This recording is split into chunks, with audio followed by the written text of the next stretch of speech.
and Wales will find out later this morning just how much they have to pay for their business rates from next April. Most areas will see a fall, but London is braced for quite a large hike. Victoria's taking a look at this for us. She's on Oxford Street this morning. It's the quietest I've ever seen Oxford Street this morning. Morning, Victoria. Good morning to you, Naga. You're clearly not used to going out in the clubs around here because it does get actually quite busy about 3 o'clock. Then people tend to go home, and then I'm sure we'll get a whole new range of commuters starting to come in the next kind of half an hour or so. The reason we're here is because we're here talking about business rates, because for the last 8 years, business rates have been the same. They've been based on property valuations from before the financial crisis, or around the financial crisis in 2008. Now, today we will get an update on those valuations, and it will give an indication as to how much businesses across England and Wales will have to pay in terms of their business rates from next year. For some, it will be good news, and for others, it will be bad. Let's hear now from Christian Spence from the Greater Manchester business, and he talks about some of the falls that he's likely to see. This latest revaluation in business rates is 2 years delayed, should have come in originally in April 2015, but here in the northwest, most businesses on average will see a fall in their business rates of around 10%, some much larger than that.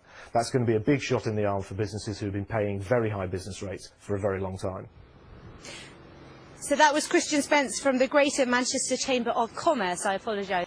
Question. Let's speak now to Shelley Frost. Shelley is the International Director of the Property Consultants JLL. Good morning to you, Shelley. Can you explain just exactly what's happening today? Well, everyone's going to receive their new rates bills and really know what they're going to be paying for the next 5 years. They're also going to understand how that's going to be phased in terms of the changes in bills, whether that's up or down. So it really is big news for something that hasn't changed for the last 8 years. Yeah. I've got Sir Peter Rogers here with me as well. He's the chairman of the new West End company, representing about 600 businesses and retailers. What are your concerns? Because for some areas like this, presumably we're going to see big hikes. We are, and our basic problem is that this is too much and too short a period. Sales have gone up by 30% since the last revaluation. We estimate our rates are going up by 80%. It simply doesn't work. It's going to hit profits and investment. It'll hit profits and investment, but of some of the biggest businesses in the country, this is some of the most lucrative real estate around the world. So why is it that this is a problem for them? We've said that we don't mind paying a fair share. The business rate system isn't fair. If you look at the situation with retail, it's a 20th century system operating in a 21st century retail environment. Online is taking a dramatic share of take, and they will benefit from this. And stores like this around the West End will lose out dramatically.